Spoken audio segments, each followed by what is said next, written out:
The Brotherhood of the Wolf is a subject deeply intertwined with one of France's most chilling and enigmatic historical mysteries, the Beast of Gévaudan.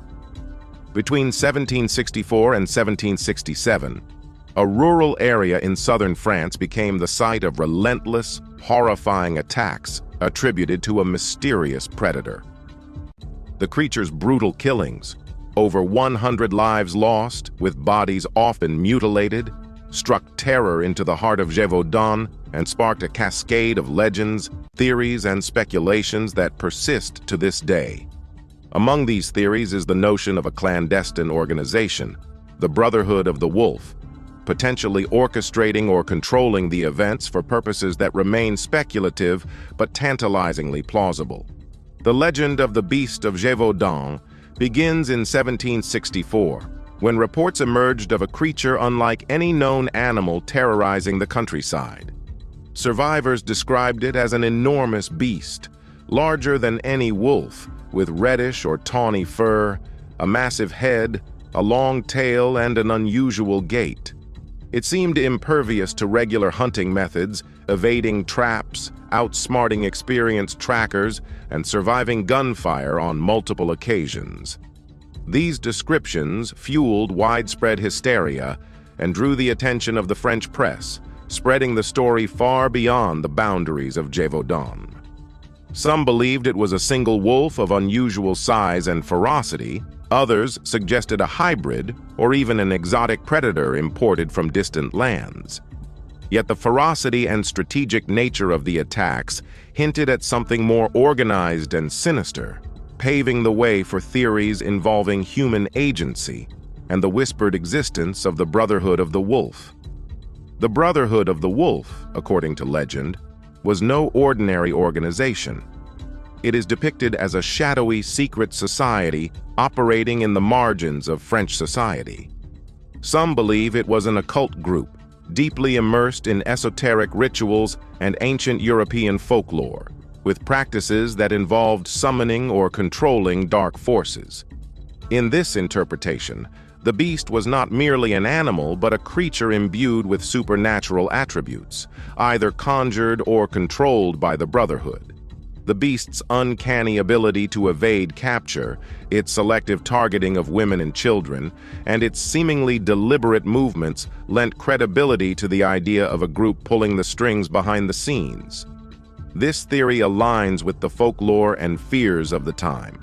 In the 18th century, rural communities were steeped in superstitions about werewolves, witches, and other supernatural entities. The Brotherhood's alleged ability to command such a creature would have solidified its image as a powerful, malevolent force. Some stories go further, suggesting that members of the Brotherhood might have been shapeshifters themselves, or that the beast was a human, cursed or transformed through their dark rituals. These beliefs, while fantastical, fed the imagination of a populace desperate to make sense of the terror engulfing them. On the other hand, some interpretations paint the Brotherhood as a politically motivated faction. This theory ties the Beast of Gévaudan to the broader socio-political tensions of pre-revolutionary France. In this version, the Brotherhood was a revolutionary group seeking to undermine the monarchy and destabilize rural France by creating chaos. The killings in this context were a deliberate act of psychological warfare. By orchestrating attacks in such a remote yet symbolically significant area, the Brotherhood could highlight the monarchy's inability to protect its people, especially those in isolated regions. This interpretation gains weight when considering the sluggish and largely ineffective response of King Louis XV's government, which did little to address the panic until the killings became impossible to ignore. The Brotherhood's possible involvement in the attacks also raises questions about the identity of the beast itself. Some believe that the creature was not supernatural, but rather an exotic animal, such as a lion, hyena, or other predator, brought to France by members of the Brotherhood.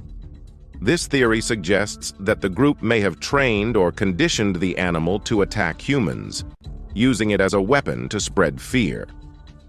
The descriptions of the beast's appearance and behavior, its enormous size, its ability to shrug off gunfire, and its relentless savagery do not perfectly match any known species, lending credence to the idea of human intervention.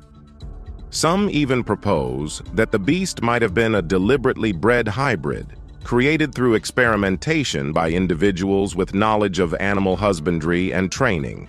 The Brotherhood's legend also intertwines with the broader cultural fears of secret societies that were prevalent during the Enlightenment. In the 18th century, clandestine groups like the Freemasons, the Illuminati, and the Rosicrucians were the subjects of both fascination and paranoia. The idea of secretive organizations wielding hidden influence resonated with people who were increasingly aware of the political and social upheavals around them. The Brotherhood of the Wolf, whether real or imagined, fit this mold perfectly. A covert group operating beyond the reach of the law, capable of deploying terror for its own enigmatic purposes. The theories about the Brotherhood's involvement also provide an explanation for some of the anomalies in the beast's story. For instance, why was the creature so difficult to capture? Despite numerous hunts involving hundreds of men, skilled hunters, and even royal intervention, the beast seemed to evade all attempts at capture for years. Could it have been protected by the Brotherhood? Were local authorities complicit, either out of fear or as members of the group? The sudden cessation of the attacks in 1767, following the death of a large wolf believed to be the beast, only deepened the mystery. While some accepted this as the end of the story, others speculated that the Brotherhood, having achieved its goals, had simply chosen to withdraw. The Brotherhood of the Wolf remains an enduring symbol of human fascination with the unknown. Its alleged role in the Beast of Gévaudan saga elevates the story from a tale of a rogue predator to a complex narrative of conspiracy, fear, and hidden power. Whether the Brotherhood was a real organization or a figment of collective imagination, it reflects the anxieties and preoccupations of the time, an era when rural communities were vulnerable to both natural and man-made threats, and when the mysteries of the natural world could easily be conflated with the machinations of secretive elites. Today, the story of the Beast of Gévaudan and the Brotherhood of the Wolf continues to inspire books, films, and scholarly research, serving as a reminder of how legends are born and evolve.